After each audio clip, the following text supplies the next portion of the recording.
Hey Peyton, nice to see you again on this beautiful day. This time with a quote by Scott Adams. He says, "Manage your energy and not your time." I wonder what you think about this and how you take these into your daily life. Yeah, wonderful quote. This is, I think, from his book, How to Fail at Almost Everything and Still Win Big.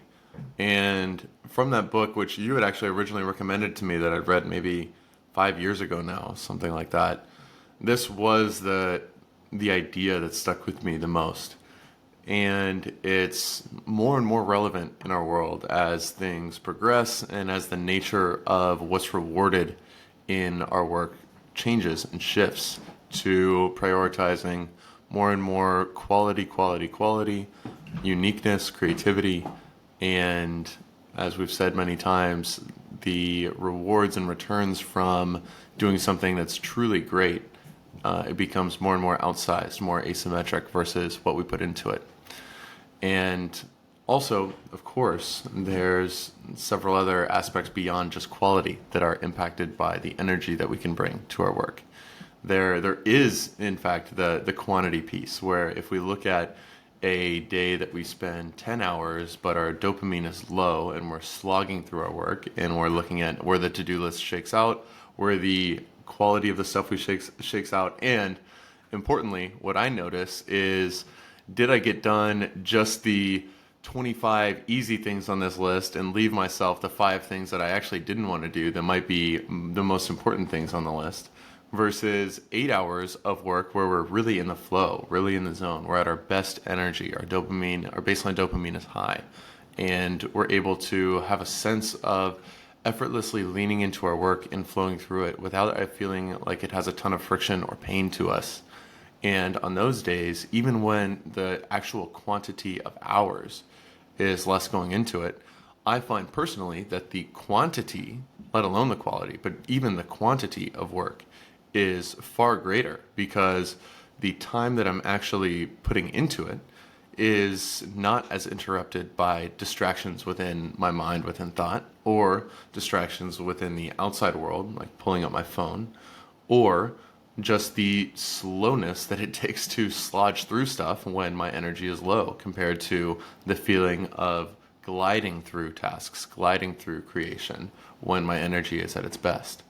And this different mode of operating, obviously it's on a spectrum, it's not all this, all that, but the energy is far more impactful than just the quantity of time that we put into things.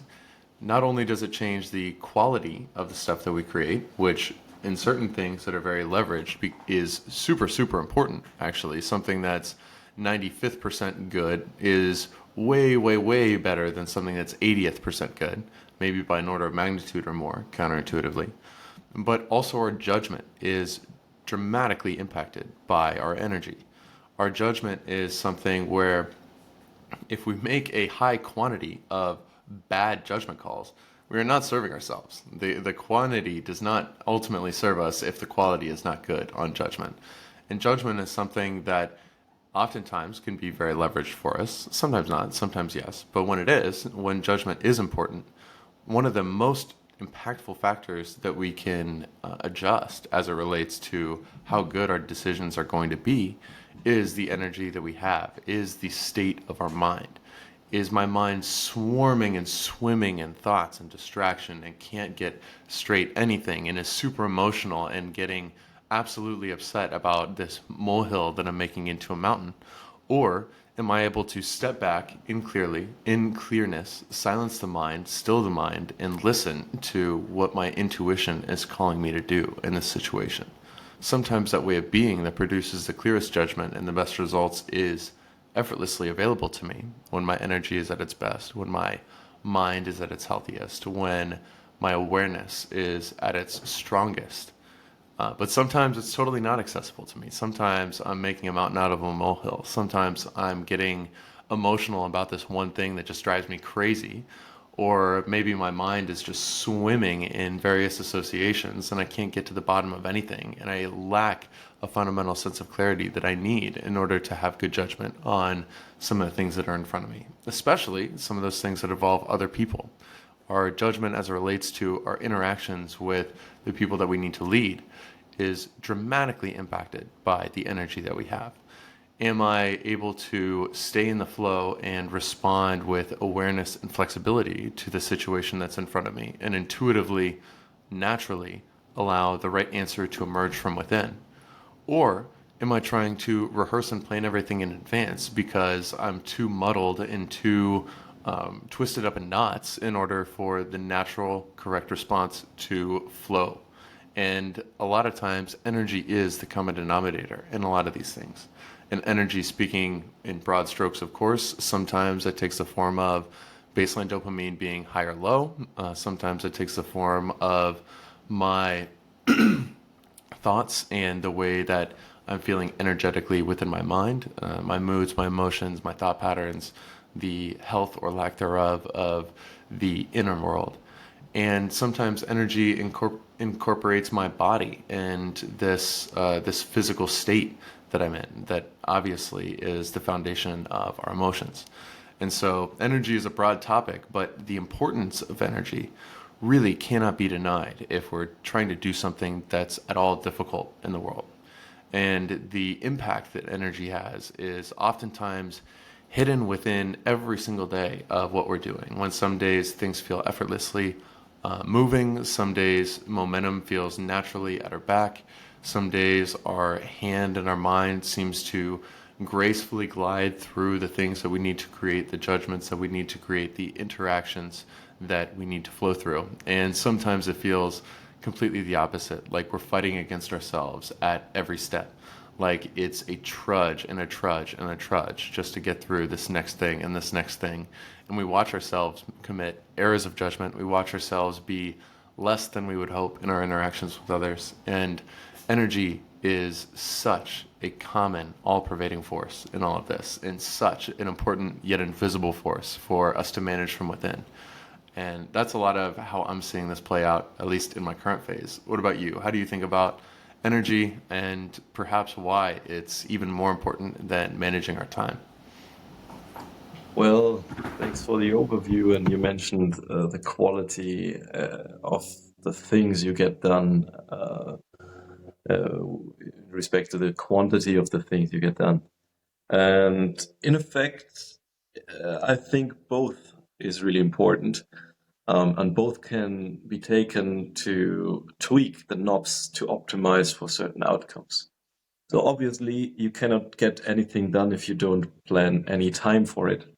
So there needs to be a minimum amount of time planned for tasks which, when done, provide value. But obviously, you can do the tasks in a low energy mood in 2 hours, whereas you can do it in 20 minutes or even 10 minutes if you are in a state of high momentum and high energy. So it is really important to be aware, to raise the level of awareness of how your energy is throughout the day and how much value a given task will provide when done. And it is really important to focus on the energy first, because this is what makes or breaks the amount of value you can invest from your side into the process you try to enhance or try to create some output with. And with that respect, it is also important to focus on something, and framing a time frame, like putting a time frame on a given task, will have the effect that you, approaching the end of the time frame, see that you run out of time, and therefore automatically this engages you in prioritizing the things which have the biggest effect. And as you approach the end of a time frame you set for yourself to give a certain output, you only focus on the 20% which produce 80% of the results. So using a time frame model also gives you like a magnifying lens through which you can shine your energy through and bundle it and focus it on a certain point so that you focus your energy as well as your time.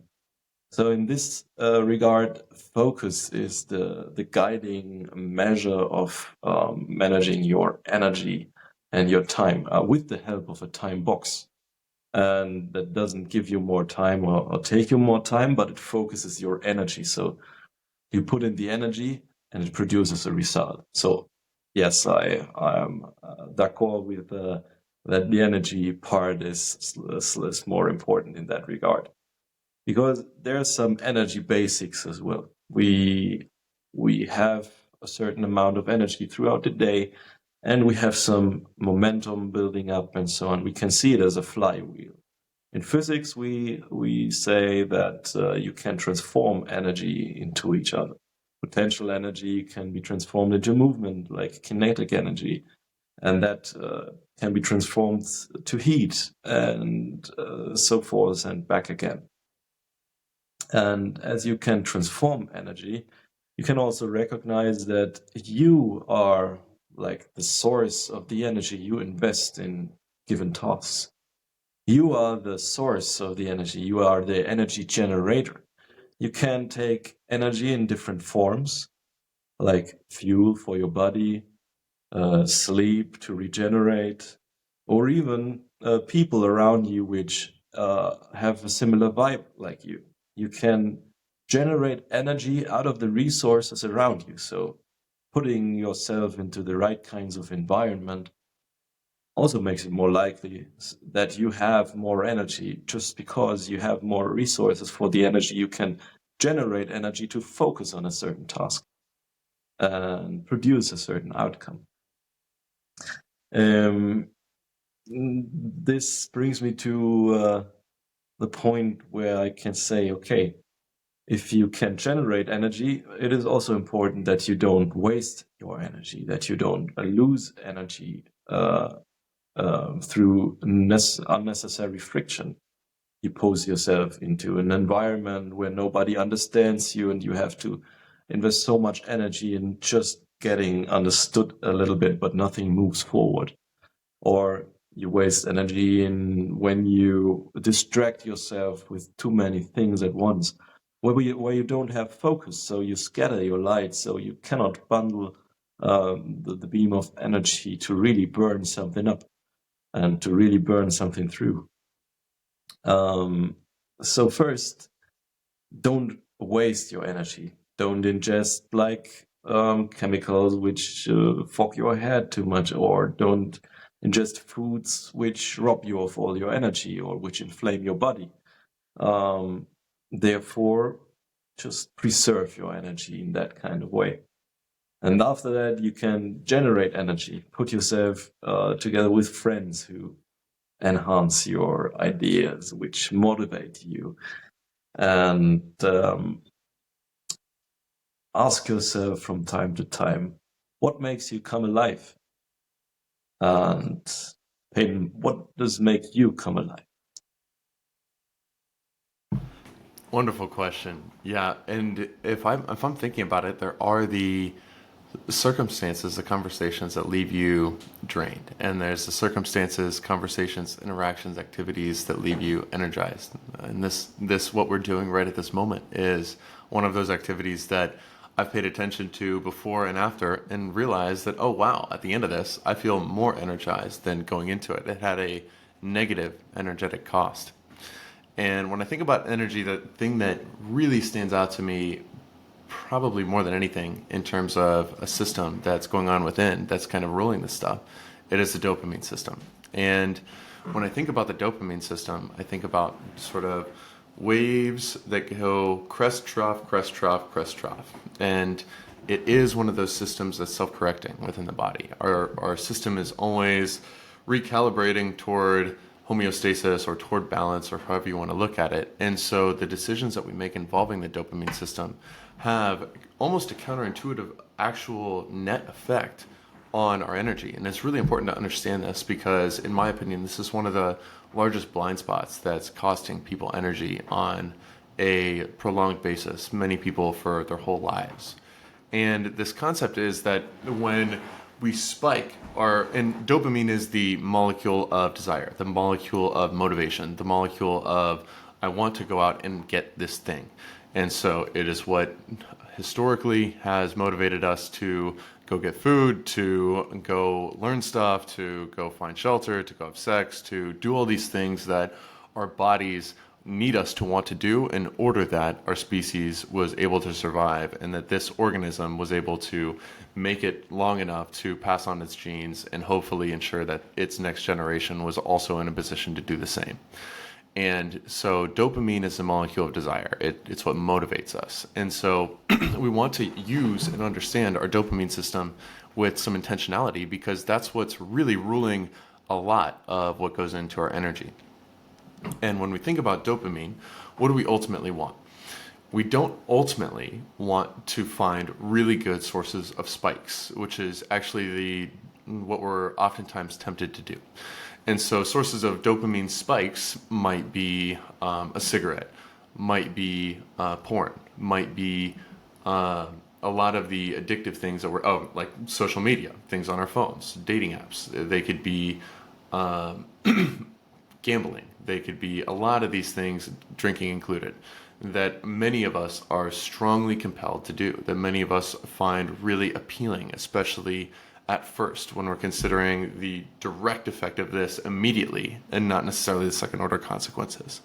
And what happens when we spike our dopamine is it goes way up and it starts off at a baseline here and then it takes off really high and then the system is self-correcting. And so to balance it, once we go way high, it brings the new baseline after the initial spike below the original baseline.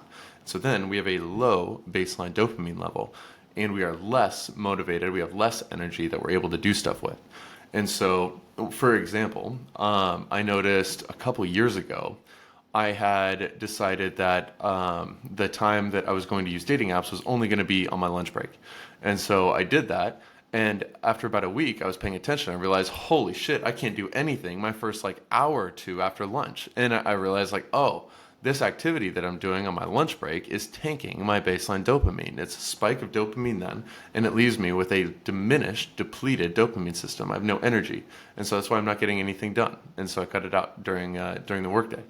And there's a lot of other things that can spike our baseline dopamine like this. And there's also things, fortunately, that have a negative spike in baseline dopamine. These are things that we find extremely unpleasant to do in the moment. But because they drop us way down below our baseline dopamine level, then when the body self-corrects, when the mind self-corrects, our new baseline is actually above the original baseline. And the best example of this is cold exposure. We absolutely are screaming inside when we're in a cold plunge. Our body's like, get me the fuck out of here. I can't do this. This is horrible. Oh my God, why have you put us in here? And you tough it out, you trudge it out. And then at the end, you're freezing. And then your body, after it warms itself up, you realize, oh, wow, I have way more energy. I have way more clarity. I'm able to do way more today because I have this higher baseline dopamine. And so ultimately, we're not looking for the spikes. We're not looking for the initial shoot up, which is, once again, most of the addictive behavior that most of the world is now really into and spending a lot of their time in. And consequently, living with a lower baseline dopamine level the rest of the time, which is what makes it really hard to have the energy to do a lot of things in the real world or to be our best self in the real world. So when I'm thinking about baseline dopamine, we want to do long-term things and things that aren't necessarily the sexiest thing for us to do in the immediate term. And so the big categories for me are sleep, and that is by far the biggest. So that sleep hygiene, getting 8 quality hours of actual sleep time per night, or 80% of nights realistically, is the foundation of our energy. It's also the foundation of our mental and physical health and performance. It is the most important habit that we should maintain and prioritize, in my opinion. Behind that is exercise. Another thing where a lot of times we go into it, it's really intense, it's painful, it's uncomfortable. It is a drop in baseline dopamine, and it has this starting cost, this challenge, this hurdle to overcome to start it. And exercise is one of these where Unlike sleep, where you really feel the effect the next day if you get 6 hours versus 8 hours of sleep. Exercise kind of has a delayed effect too, where, oh yeah, you do it, you don't really like your first day in, it's leg day, and then the next day your legs really hurt and you still feel kind of drained, and then it's only after you're in a rhythm for a few weeks that it really consistently boosts your baseline dopamine. But nonetheless, it is a cornerstone of our mental functioning and energy. Our physical energy of our body is not separate from the mental energy of our mind. They're one system. We are a body mind. And if our body has good energy, our mind will have good energy. If our body has no energy, our mind will not have good energy. We cannot separate ourselves from our body and neglect exercise and diet and expect our mind to perform well, because it won't work. Beyond that, we have, like I said, heat and cold exposure. We have exercise. We have sleep. We also have going on walks, which is very important to our body, at least in certain amounts. Our bodies are used to this. We're evolved to walk a lot. We are built to walk at extended lengths. It's something that's very useful for us. And of course, diet. And when I think about diet, I realize quickly that there is the opposite of a consensus in what makes a good diet. But generally speaking, having your micronutrient bases covered in one way or another, and having a good balanced macronutrient mix, which for most of us means turning the dial up on protein, turning the dial down on fat, versus the default state is probably the way to go there. But nobody knows anything about diet. So these things in general, they impact your baseline dopamine. And when we have high baseline dopamine, we are genuinely able to be our best selves in a much more natural and fluid way. The quality of our best work is way higher. And at the same time, we're never going to be 100%. We're never going to be our best energetic self all the time. It's not possible. It's not realistic. Life is a constantly ebbing flow of changes, and we are a dynamic system that cannot just lock our baseline dopamine level or our energetic levels in general in place and just sustain them there level smooth all the time. And our energy goes up and down through the day. Our energy goes up and down through the week. We get sick over here. We get in a good groove over here. Something breaks our habits because we have to focus on something that's in real life over here. And all of these things are just a part of reality. And so we don't want to have too much of a perfectionist mindset about this, despite the fact that we want to put a high priority on energy. At the same time, we can bring an awareness of our energetic level to actually get the most out of our moments of good energy and mitigate and cover the areas or the times when we have bad energy. And so having an awareness of where energy is at in the moment is a key skill actually in this whole equation, because we're such a dynamic flowing system, and sometimes our energy is great and sometimes it's bad. So when I have my best energy, one, I'd like to know when that is, and I'd like to see if there's a pattern there, because if I can plan around when my best energy is, I can try to put my most important, highest leverage pieces of work there.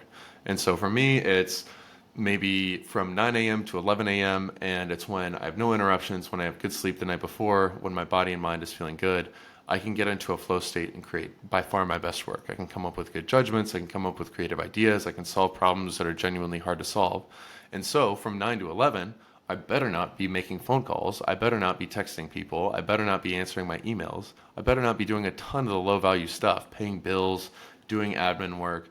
A lot of these things that don't require my best energy, that it just is a matter of putting in the time to check off boxes and do tasks. That is a waste of my best energy.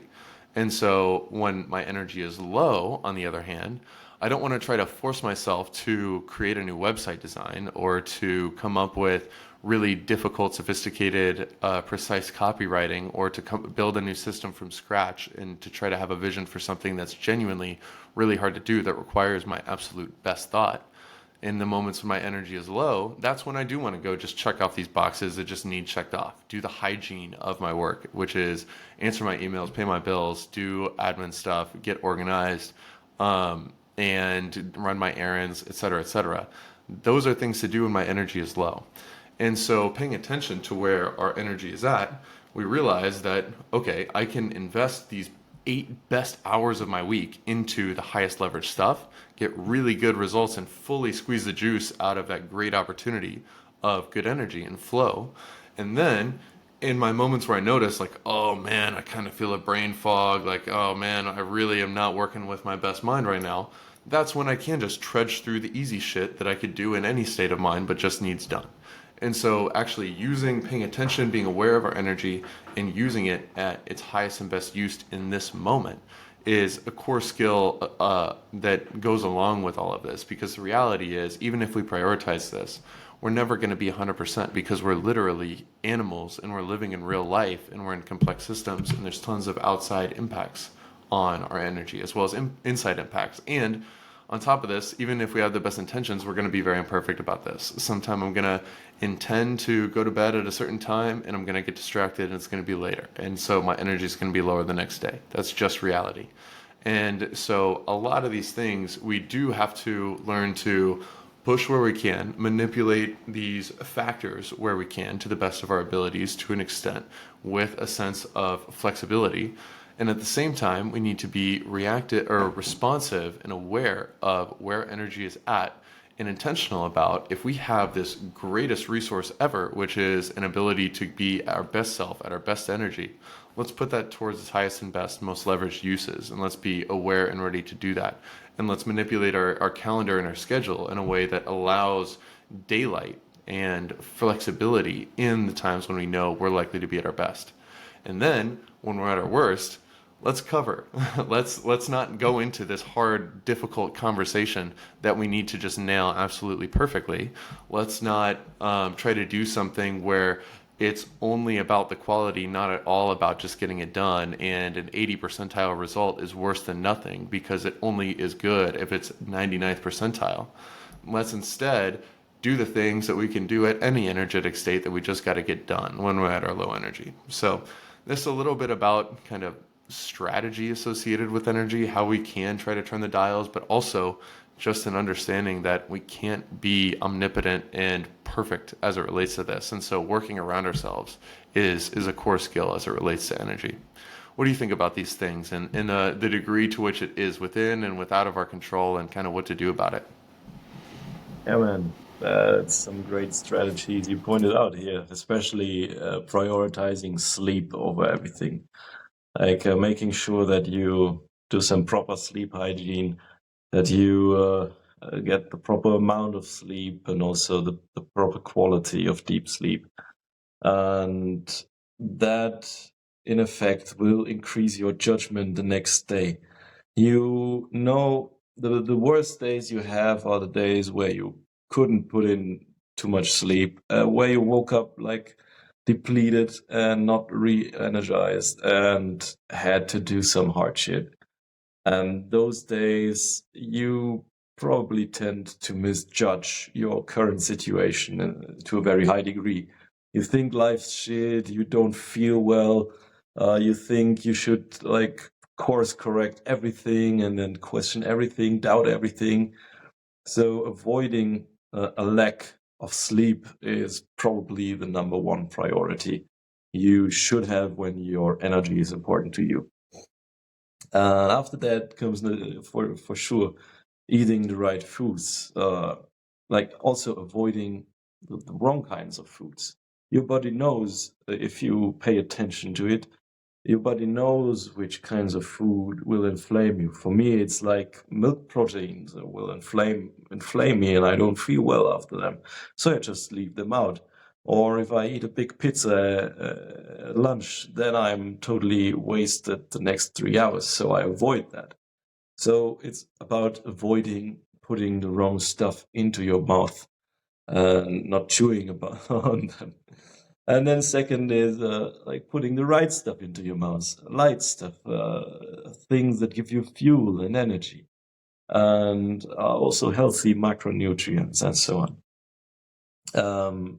Then, yeah, do it like business people who have overcome the first phase of doing everything themselves, having created systems and so on. They have some levers, and they know, most of them know then that the judgment matters that they bring to the table. And if they are not well rested, they have poor judgment, and it has direct effect a levered effect on their business and on their outcomes and on their quality outcome. So it is really important to first not waste your energy through a lack of sleep, through putting the wrong kinds of stuff into your mouth, through having people around you which suck your energy out, which don't fit well to your structure of psychology. And then after you avoid, then you try to like keep and preserve a baseline of energy. So don't make it worse, but garden your system. Become a gardener of your habitual actions which are related to your energy. And put the right stuff into the right place, give it enough sun, give it enough nutrients and nutrition and enough water and so on. And after that, think about putting systems in place which help you generate energy. Think about what makes you come alive, and then think about, okay, how can I like overcome the valleys and the dips which I have right now with like this help from the outside, which is like you put in some music which generates energy. Or for me, is when I take an instrument and play a little, it generates energy. Or have an engaging conversation, or just go into nature, that generates energy for me. And then think about how can you implement these into your day-to-day activities as well, so that you can optimize for having a base level of energy throughout the day. Therefore, a good judgment and avoid bad judgment via that. The same with the entrepreneurs which have the lever, which now are able to buy back their time through measuring themselves when they do what, and whether it is high value or low value, or whether it's like gives them energy, or they feel that they love to do it, and or it's like depleting them of energy, and they feel that they should avoid it. They drag themselves through it, but in effect, it's just unnecessary friction for them. So ideally, when you take all these things into account, you should pick work that feels like play to you, but looks like work to others, like Naval said so eloquently. Ideally, shift your tasks, which you do, to the tasks which bring the highest business value when done, and also the highest energy when you do them, so that you fulfill the purpose which you are put into this world. It's not always flowers and roses like that, but you can measure that, and you can adapt your tasks and your things that you do to a certain degree to more likely do the stuff which gives you energy and brings the most value. It's like an exploration process you have to engage in, and always be curious about it, and always ask yourself, okay, what feels like play to me but looks like work to others? What is the output which I generate which has the highest value to me or to others? And when you do that, I guess that's a nice strategy as well. And as you mentioned, the dopamine system, there's this Kristen's free energy principle, which is used in AI and robotics nowadays. It states that the brain is a prediction machine, and also anticipations of rewards spike your dopamine. If you think an activity will be really nice, like putting on social media and so on, scrolling through, it spikes your dopamine. And Friston's free energy principle says, okay, if your brain's prediction is too deviated from the reality of the encounter, then you waste energy, and you put in a new level of dopamine, and you waste the energy you could have had from a certain task. So you can put that to practice if you just aim to do stuff which is high value, but also accept that it is okay if you only reach 70% of it, so that you have this kind of spare and free time. Only fill your schedule like 70% of the time and have some leeway for unexpected things to happen, so that you don't get surprised if you like don't reach this goal and that goal, and it compounds and then you lose the grip on it. But have some space, plan some deliberate space between the things you do, so that you will always tend to reach them, so that you don't waste any energy via surprises that you have. This could be a strategy as well. Don't be too harsh on yourself and don't be too loose on yourself. What do you think, Peyton? Yeah, what you point to is something that's so important to understand is that obviously the foundation of our energy, being that we are animals, literally living in meat and skin, is our physiology. But it doesn't stop there. There is absolutely a psychological element to our energy that can't be ignored. That's not just a matter of what our muscles are doing, what our bodies are doing, what our energy and sleep is doing. A lot of this, even if we win the battle of our physiology at first, we can still lose the battle within our minds, within our thoughts. And the nature of our mind and the nature of our thoughts is that that which we frequently dwell upon becomes the inclination of our mind. Our thoughts color our mind.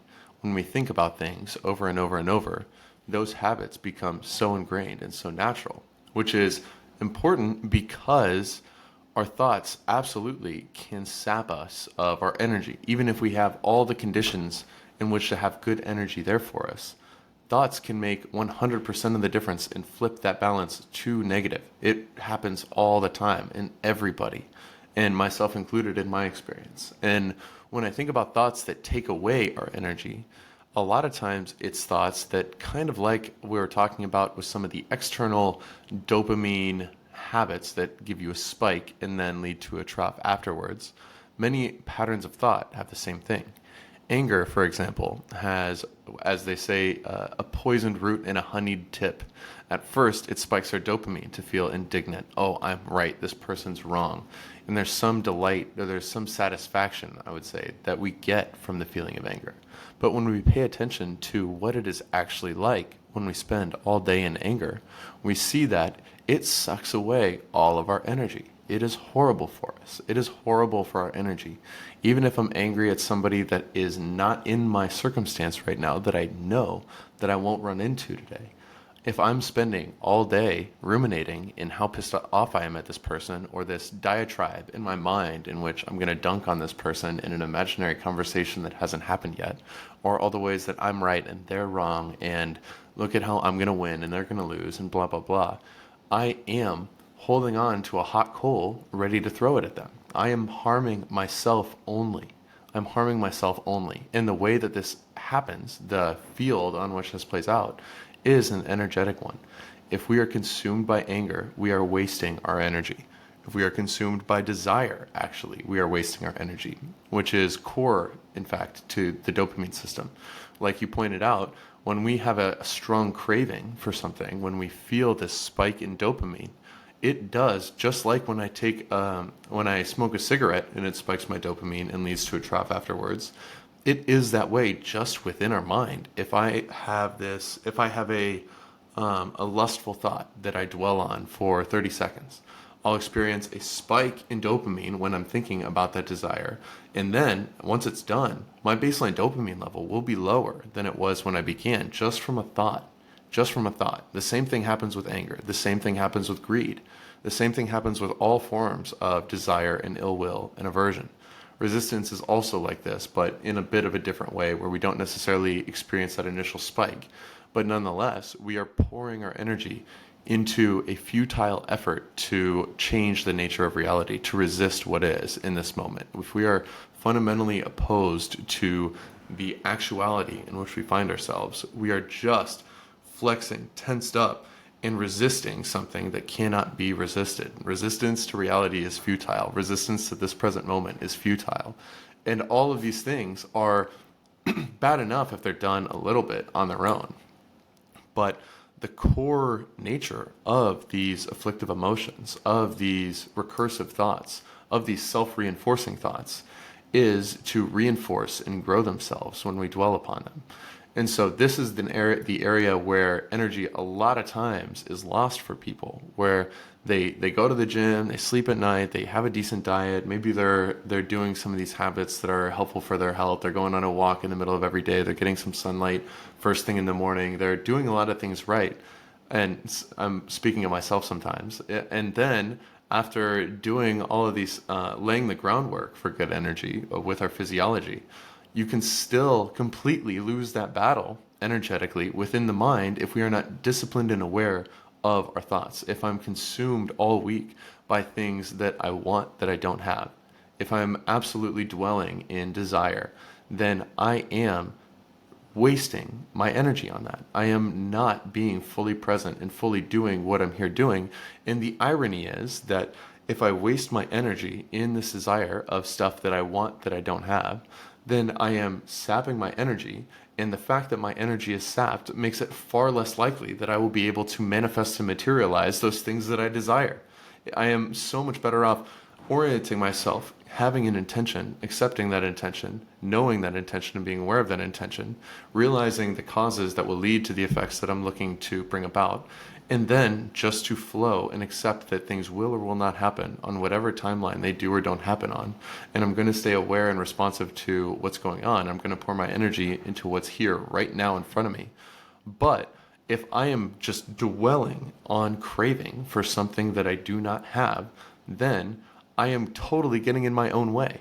And what's worse is that if I'm spending my time and spending my attention on craving or anger or pride or resistance or clinging, then regardless of which one of these afflictive emotions tends to be the flavor of the day, they're reinforcing all of each other. So if I'm filled with desire, then I'm also going to be far more prone to attachment and far more prone to resisting when something doesn't get my way.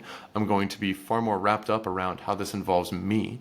And so pride in the ego will be reinforced. And all of these things sort of intertwine, and they are fundamentally the web of thought that can entangle us and rob us of our energy. We can pour so much of our vital force of being into these things and suffer immensely due to things that are just going on within our mind, within thoughts, and within thoughts that impact emotion, which impact thoughts, which impact emotion, and can weave a web that can trap us in this self-image and identity in the things that we want or don't want for the main character of our story, for the protagonist that we're tempted to identify with so solidly and so much.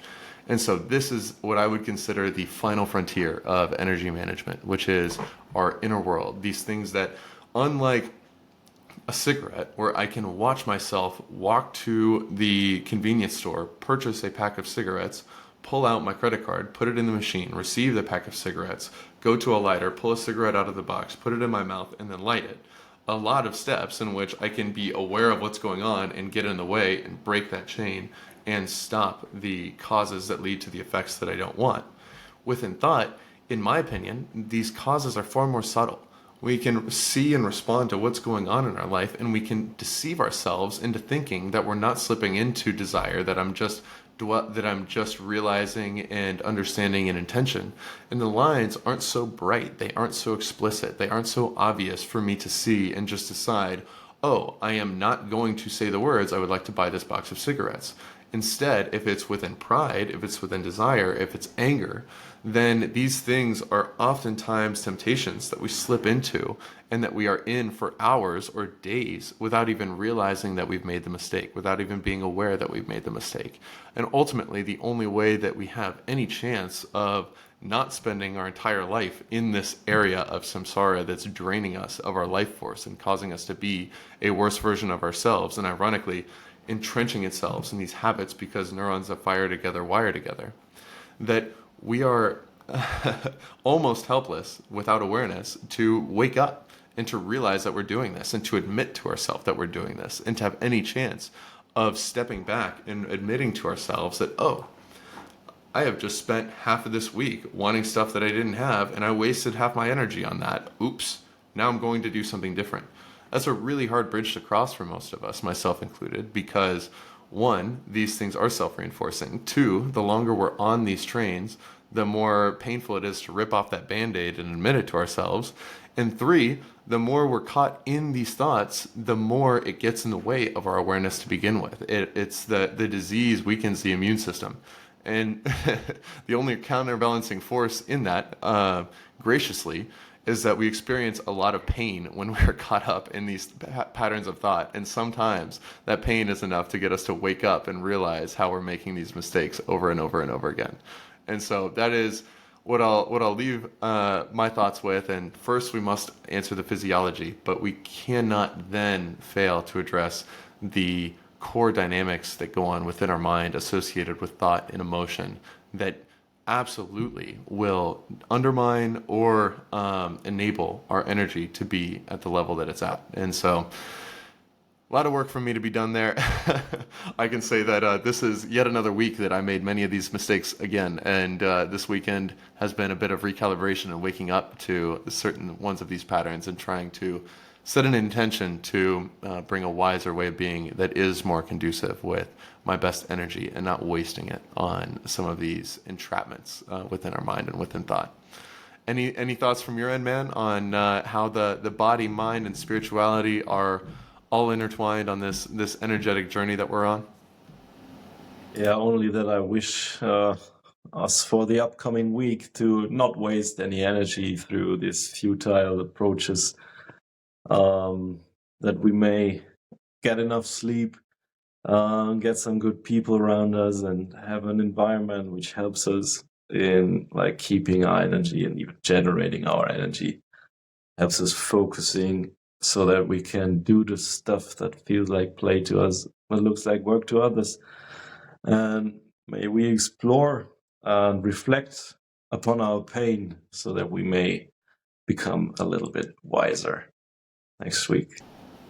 And Beautiful appreciate you. intentions. Yep, appreciate you, man. Great talking to you. I will see you next week. See you next week, my man. Peace.